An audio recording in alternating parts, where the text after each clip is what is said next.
농사짓는 농경 사회에서는 좀 땅을 파서 물을 가둬둡니다. 가둬두는 이유는 필요할 때 물을 주인이 쓰고 싶을 때 쓸 수 있도록 하기 위해서입니다.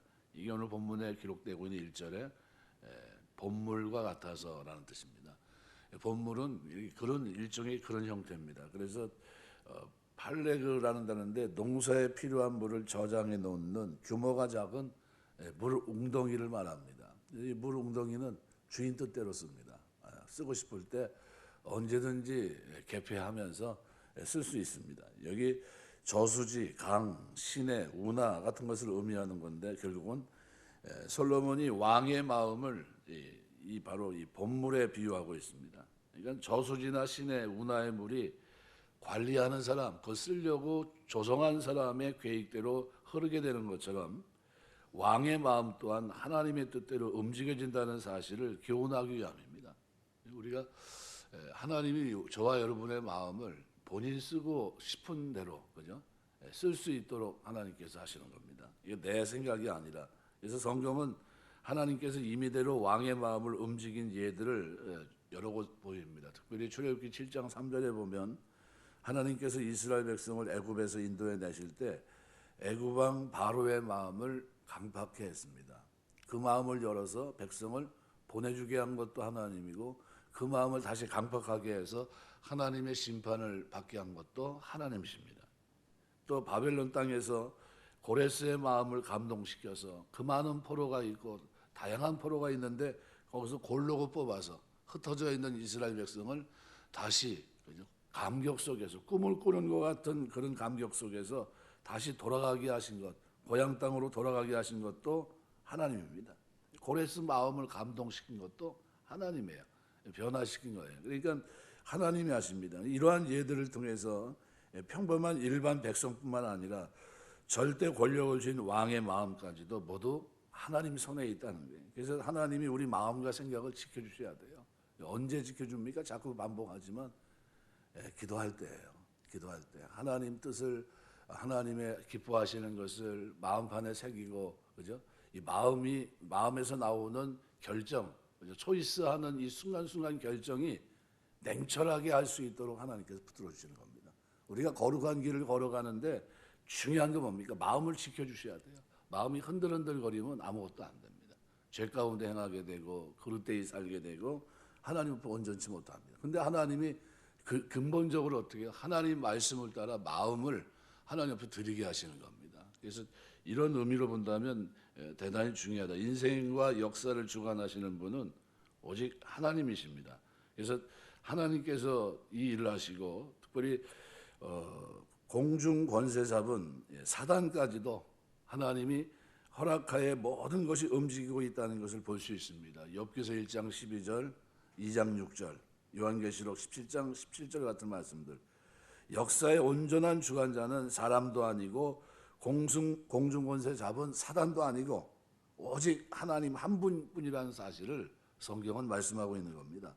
세상 사람들이 뭐라고 하든 인류의 역사는 오로지 하나님의 뜻에 따라 움직여지고 또한 그 뜻의 성취를 향해 나아가고 있다는 사실을 분명하게 우리가 알아야 됩니다. 그래서 우리는 이 세상의 권력 또는 어둠의 권세를 두려워할 필요가 전혀 없고 오직 세상의 주관자 되신 하나님을 경외하고 그분의 말씀에 순복하는 삶을 살아야 됩니다. 역대하 20장 6절 보시면 가로되 우리 열조의 하나님 여호와여 주는 하늘에서 하나님 아니시나이까 이방 사람의 모든 나라를 다스리지 아니하시나이까 주의 손에 권세와 능력이 있사오니 능히 막을 사람이 없나이다. 그랬어요. 하나님께서 다 하십니다.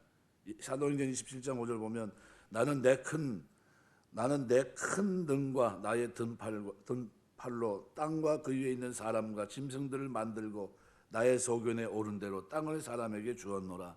하나님의 생각대로 모든 것들이 움직여집니다. 그래서 우리가 살아가면서 역사의 주관자는 하나님이시다. 내 마음을 주관하는 것도 누굽니까? 하나님이세요. 그러니까 우리가 선한 일에 열심히 있는 친백성으로 살 수 있도록 힘을 주시는 분도 하나님이에요. 모든 게 다 하나님입니다. 새벽에 나와서 기도할 수 있도록 도와주신 것도 하나님입니다. 우리가 이게 다 편하게 잘 수 있잖아요. 편하게. 뭐 얼마나 더 편합니까? 그런데 영적인 사람으로 살 수 있도록 도와주신 게 하나님이에요. 하나님의 은혜입니다. 마음을 붙들어 주셔서 하나님 옆에 기도하게 하시는 겁니다.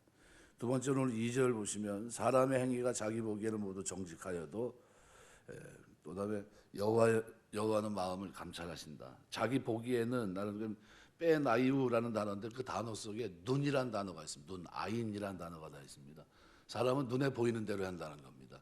근데 하나님 심령을 감찰하시는 하나님은 심령, 레보라는 거죠. 그러니까 사람과 다르다는 겁니다. 사람과 하나님은 다릅니다. 여호와는 마음을 감찰하신다는 거예요. 이 감찰한다는 이 원형이 타칸이란 말인데 무게를 재다, 시험하다 뜻입니다. 문자적으로는 여호와께서 사람의 마음의 무게를 잰다는 뜻입니다. 그래서 모든 사람은 스스로 의롭다고 생각하지만 하나님이 마음을 인도하십니다. 그래서 72년에서는 이 타칸이란 이 단어, 감찰하시느니라라는 단어를 지시하다, 인도하다라는 의미로 바꾸어서 이해합니다. 결국 무슨 얘기냐면 심령을 인도하시는 분은 하나님임을 깨닫고 겸손히 그분께 순종할 것을 교훈하고 있는 겁니다. 그래서 사람이 자신이 의롭기 때문에 정직한 행위를 한 것으로 생각하지만 사실은 하나님께서 그 마음을 인도하셨기 때문이다라는 의미로 우리가 이해할 수 있습니다. 그러니까 우리가 살아가는 동안 이 마음을 누가 주관하셔야 됩니까? 마음을 감찰하시는 하나님께서 붙들어 주셔야 돼요. 그런데 사람은 뭐만 생각합니까? 눈으로 보이는 것만 생각하는데 하나님은 마음을 감찰하십니다. 그 속사람, 남들이 보지 못하는 그 안에 감춰져 있는 세계, 그걸 보십니다. 사람이 스스로 판단하기에는 정직하고 바르게 보여도 심장과 폐부까지 감찰하시고 내면의 작은 속마음까지 살피시는 하나님, 그죠? 예레미야 17장 10절. 그 하나님 앞에 서면 온전히 바르고 의로운 사람이 하나도 없다는 겁니다. 그런데 이 땅에서는 스스로 의인인 체하면서 회개를 촉구하는 복음을 거절하는 사람들이 너무나 많습니다. 어려서부터 여태까지 제가 어떻게 죄를 한 번도 진 적이 없다고 하는 사람도 있어요. 내가 남한테 악하게 한 것이 하나도 없는데 내가 왜 죄인이냐고 하는 사람도 있고 재밌는 분들이 많습니다. 그래서 그 의미를 몰라요. 그래서 지금까지 법 없이 살아온 사람들이 너무 많아요. 그러니까 나는 법 없이 살아왔는데 왜 나를 죄인 취급하느냐 화를 냅니다. 주님께서는 분명히 회개하라 천국에 가까웠느니라 말씀하시면서 구원의 제일 조건으로 회개를 촉구하셨는데 세상에는 왜 이토록 의인이 많을까요? 나는 어려서부터 지금까지 남에게 악한 일을 한 적이 없습니다. 그러니까 나는 복음이 필요 없다는 거예요. 이건 두 가지 이유입니다. 크게 얘기하면 첫 번째는 우리 인간들에게는 언제나 타인에 대한 평가보다는 가혹할 정도로 진짜 타인에 대해서는 어떻게 해요? 진짜 가혹할 정도로 엄격하면서도 자신에 대해서는 너무나 관대합니다. 남들의 있는 그 잘못은 어떻게 해요? 티끌로 봐야 되는데 태산같이 보입니다. 태산같이. 아유 저거 저래가지고 살 수 있겠어 그럽니다. 자기에게 있는 죄는 티끌로 봅니다. 이건 갖고 있어도 상관없어. 뭐 이렇게 생각합니다. 이건 다른 거죠. 그러니까 심리학에서 이것을 합리화라고 부릅니다. 합리화. 남들을 볼 때는 죄인데 자기는 어떻게 해요? 합리화시키는 겁니다. 그렇게 하면서 죄의식으로 인해서 자아가 상처받는 것을 피할 수 있기 때문이다. 이렇게 해석하는 사람도 있습니다. 인간에게는 자아를 보호하기 위한 일종의 심리적 방어 기제가 있습니다. 사람들은 죄를 짓거나 실수를 하면 어쩔 수 없이 그럴 수밖에 없었다는 이유 등을 들어서 자신을 합리화시킵니다. 아이고, 다 똑같아. 그럴 수밖에 없는 거야. 누가 그러면 그 상황에서 어떻게 하겠냐. 그러면서 자기가 지은 죄를 어떻게 해요? 나만 그런 게 아니라 다른 사람도 다 그러고 있는데 뭐 나한테 그러냐고 이런 식으로 얘기합니다. 합리화하는 거예요. 그래서 이것을 통해서 자신의 죄나 실수는 하등의 문제가 될 수 없다는 식으로 자신을 위로하고 때로는 자아자찬합니다. 그래도 내가 좀 낫지 않냐고 이렇게 얘기해요. 근데 인간은 뭐예요? 다 똑같이 하나님 앞에 죄인입니다. 두 번째로 인간은 스스로 평가할 때 어떤 객관적인 표준이 아니라 자기 스스로 세운 기준에 따라 평가합니다. 이 기준이 웃깁니다. 그러니까 자기 중심입니다. 우물한 개구리가 세상이라는 넓은 기준이 아니라 자기 눈에 보이는 우물 안에서 보이는 기준, 그걸 가지고 세상을 봅니다. 가만히 보세요. 바깥에 나와서 보는 세상과 우물 안에서 보는 세상은 기준이 다릅니다. 근데 보통 어떻게 해요? 사람들은 우물 안에서 본 기준으로 그걸 가지고 평가하려고 합니다. 그러니까 세상의 왕이라고 외치는 것처럼 자기가 왕이라고 외치는 것처럼 사람들도 그렇게 하고 있다는 겁니다. 그래서 이것은 매우 어리석기도 하고 유치한 것이기도 합니다. 그래서 어떤 사람은 어릴 때부터 해변가에서 자라 수영을 해왔으므로 마을 사람들로부터 물개라는 별명을 들을 만큼 수영에 있어서 인류 선수라고 말합니다. 하지만 그러한 사람이라 할지라도 잘 훈련받은 국가대표 선수나 프로 수영 선수의 눈으로 보면 아마추어에 불과합니다. 우리가 생각할 때는 저 사람들 수영 그럼 얼마나 잘할까? 이게 그 사람들은요 그냥 물속에서 헤엄치면서 하루 종일 있으라도 있는다 그러더라고요. 국가대표 선수들은요. 근데 이 동네에서 한 사람들은 잘해야 뭐 개구리 헤엄 정도 치는 거 아닙니까? 뭐 해가서 뭐 눈으로 본 뭐 자유형을 한다고 할지라도 별 볼 일 없지 않습니까? 그게 그 물속에서 자유롭게 놀 수 있는 그 정도는 안 되거든요. 그러니까 완전히 다릅니다. 세계적인 기준으로 볼 때 그의 수영 실력은 형편없는 겁니다. 말도 안 될 정도로 차이가 납니다. 마찬가지로 인간 스스로 아무리 옳고 바르게 살았다 자부해도 우리가 조금만 의목을 품어도 간음한 것이고 이웃을 미워하는 마음만 품어도 곧 살인한 것과 같다고 하는 말씀하시는 하나님 앞에서 모두가 살인자고 간음자입니다. 그러니까 하나님의 공의로운 율법이라는 거울 앞에 서면 우리 모두는 너나 할 것 없이 그죠? 추하고 더러운 죄인들에 불과하다는 겁니다. 그러므로 우리가 자신이 세운 기준으로 자신을 평가하고 스스로 의롭게 여기는 어리석음을 버려야 된다는 겁니다. 날마다 온전하신 하나님 말씀 앞에 스스로를 비춰보고 작은 죄라도 회개하고 거룩하게 살기를 우리가 힘써야 됩니다. 로마서 3장 23절 말씀대로 모든 사람이 죄를 범하였음에 하나님의 영광에 이르지 못합니다. 아무도 예외가 없습니다. 열애가 없다는 게 다 똑같아요. 한 가지 치우쳐 다 그릇되이 죄를 진 겁니다. 그래서 우리가 하나님 앞에 서면 모든 인간은 죄인일 뿐이다. 그래서 우리가 늘 하나님 앞에서 바르게 살기 위해서 늘 기도하시길 주의 이름으로 축원합니다. 마지막으로 오늘 3절에 보면요. 공의와 정의를 행하는 것은 제사 드리는 것보다 여호와께서 기쁘게 여기시느니라. 솔로몬은 하나님 앞에 뭘 준비했습니까? 맞아요. 성전에서 하나님 앞에 제사를 드릴 수 있는 곳을 준비했습니다. 그가 1,000번째, 1,000마리의 소를 잡아서 한꺼번에 하나님 앞에 제사를 드린 이 번제는 전무후무한 겁니다. 어마어마하지 않습니까? 한 마리 기껏해야 몇 마리 정도 드렸던 거기에서 소를 1,000마리를 한꺼번에 드렸다고 생각하시죠. 엄청난 겁니다. 그런데 이 공평과 정의는 보통 한 쌍을 이루고 사용됩니다. 그래서 말씀을 따라 사는 성도의 거룩한 삶을 상징하는 성경의 대표적인 그런 표현들입니다. 그래서 성도의 삶에 거룩한 삶이야말로 하나님께서 가장 기쁘게 받으시는 제사라고 하는 것을 교훈하고 있는 겁니다. 우리가 하나님 앞에서 거룩하게 사시길 주의 이름으로 축원합니다. 어떤 물질보다도 그래서 솔로몬은 가축의 희생 제사를 드리는 성전을 건축한 사람인데 그는 자신이 세운 성전에서의 제사보다도 성도의 거룩한 삶이야말로 하나님이 기뻐하신다고 말합니다. 이렇게 본다면 마태복음 9장 말씀에 보면 13절에 너희는 가서 내가 긍휼을 원하고 제사를 원치 아니하노라고 하신 뜻이 무엇인지 배우라 이렇게 말씀하셨던 주님 이 말씀이 아니더라도 물질적 희생 제사보다도 성도의 거룩한 삶이 더 중요하다는 사실을 이미 구약에서부터 주님은 말씀하고 있었던 겁니다.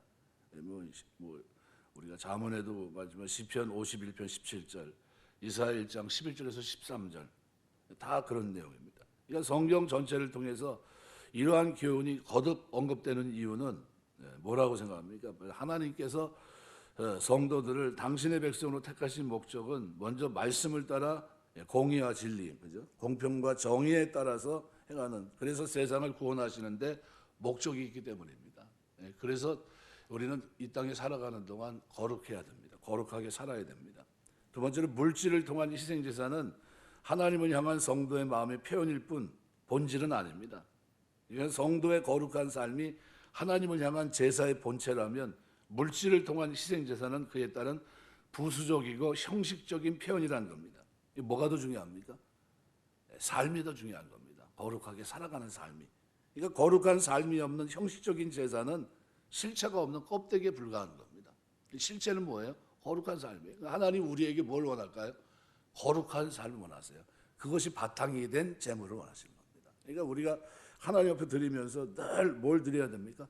거룩한 삶을, 성화의 삶을 자꾸 드리기 위해서 몸부림쳐야 돼요. 제일 기뻐하는 게 뭡니까? 우리가 완벽하지 못하지만 그 방향을 향해서 서서 자꾸 넘어지는데도 일어서서 그죠? 계속해서 그 길을 걸으려고 하는 마음 중심이 흐트러지지 않고 하나님 백성으로 하나님의 기대에 부응하려고 몸부림치며 달려가는 그 모습이 하나님 보실 때 가장 아름다운 모습이에요. 어떻게 저렇게 넘어지는데도 어떻게 해요? 붙들고 계십니다. 하나님이 놓지 않고. 일어서는데 누가 일으킵니까? 내가 일어나는 게 아니라 하나님이 일으켜줘요. 괜찮아, 한번 다시 한번 해봐 그러면서 계속 그러면서 우리의 삶을 하나하나 만들어 가시는 거예요. 그러니까 말씀, 의와 진리의 말씀에 이 삶을 우리가 살아가면서 말씀을 따라 살아가는 이 삶을 통해서 세상에 하나님 영광을 드러내고 그러한 삶 가운데 얻은 것들로 정성껏 하나님께 드리면서 진정으로 하나님을 기쁘시게 하고 세상에 칭찬도 듣는 아름다운 성도의 모습이 오늘 우리 그리스도인들이 되어야 됩니다. 오늘 저와 여러분의 삶 속에 이런 아름다움이 있게 되시길 주의 이름으로 축원합니다. 그래서 로마서 12장 1절은 그러므로 형제들아 내가 하나님 모든 자비하심으로 너희를 권하노니 너희 몸을 하나님이 기뻐하시는 거룩한 산 제사로 드리라. 이는 너희에 드릴 영적 예배니라. 영지주의자들이 등장해서 그죠? 사람은 영혼만 구원받지 육체는 죄를 져도 상관없다. 그러면서 엉뚱하게 이단 괴설로 사람들을 많이 흔들어 놨는데 근데 바울은 뭐라고 얘기합니까? 그게 아니라 너희 몸도 중요하다는 거예요. 너희 몸이 하나님을 기뻐하시는 거룩한 산 제사로 하나님께 드리라. 이는 너희가 드릴 영적 예배니라. 가장 중요한 예배라는 겁니다. 우리가 살아가면서 해야 될 예배. 그러니까 내 삶에 이게 결론이거든요. 사실 로마서 11장까지가 뭡니까? 이론이에요. 12장이 뭡니까? 그럼 어떻게 사는 것이 맞냐라를 얘기하면서 그 다음에 한 얘기가 뭡니까? 너희 몸을 하나님이 기뻐하시는 거룩한 산 제사로 드리라. 이는 너희들의 영적 예배다. 그러니까 우리의 삶에 가장 중요한 것이 뭡니까? 거룩한 삶이라는 거예요. 거룩한 삶. 이게 중요합니다. 마태복음 12장 33절 마음을 다하고 지혜를 다하고 힘을 다하여 하나님을 사랑하는 것과 또 이웃을 제 몸과 같이 사랑하는 것이 전체로 드리는 모든 번제물과 기타 제물보다 나으니이다. 이렇게 얘기합니다. 말씀을 맺겠습니다. 오늘 본문은 우리가 쭉 생각을 해봤는데 진짜 중요한 거는 두 가지를 놓치지 않으면 좋을 것 같아요. 뭐냐면 하나님이 우리 마음을 붙들어 주셔야 됩니다. 하나님이 말씀으로 이 마음을 견고하게 세워주셔야 됩니다. 그래야 흔들림이 없어요. 그 다음에 또 기도할 제목이 있다면 거룩한 삶입니다. 하나님, 내가 살아가는 동안 하나님의 기대에 부응하는 삶을 살아갈 수 있도록 도와주셔서 이 땅에 하나님이 어디 있냐 말하는 사람들 앞에 내 삶이 거룩한 하나님이 계신 것, 천국이 있는 것처럼 살아갈 수 있도록 나를 통해서 많은 사람들이 하나님을 발견할 수 있는 이런 은혜와 복을 주옵소서. 왜요? 전혀 다른 삶을 살아가니까요. 완전히 다른 사람들이 볼 때는, 안 믿는 사람이 볼 때는 저 사람 왜 저렇게 살지라는 거죠. 삶의 구조가 틀려요. 틀이 틀리고 가치관이 틀리고 신념이 틀리고 살아가는 모양이 틀립니다. 하나님을 기쁘게 하는 삶으로 살아가요. 거룩한 삶으로 빚어집니다. 아주 향기가 나는, 묻어납니다. 그것이 습관에 몸에 배 있어요. 이런 사람들이 드리면서 물질도 드리고 그러는 겁니다. 그래서 어떤 분은 그렇게 합니다. 성령이 아니고서는 결코 하나님 앞에 헌신할 수 없다. 성령이 아니면. 여러분, 우리가 하나님 섬기면서 하는 거룩한 삶을 하나님을 가장 기쁘시게 받으시는 제사다 여러분 생각하시고 기도하시면서 하나님 마음을 붙들어 주시고 살아가는 동안 거룩한 삶으로 하나님을 기쁘시게 하는 삶으로 영광 돌릴 수 있도록 축복해 달라고 기도하시면서 그와 같은 삶으로 하나님의 은혜에 부응하는 저와 여러분의 삶이 되시길 주의 이름으로 축원합니다. 기도하겠습니다.